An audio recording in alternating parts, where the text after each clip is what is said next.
We're going to look at sketching shadows. So if you look at the black and white picture photo of this fruit, we will see the shadow.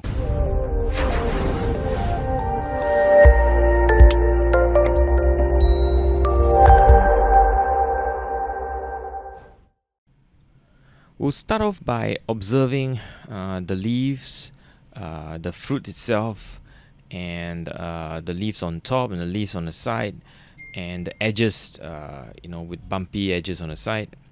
And as you can see, I draw the shadows with a very rough sort of sketch, and I put a much darker tone around the fruits on the left hand side.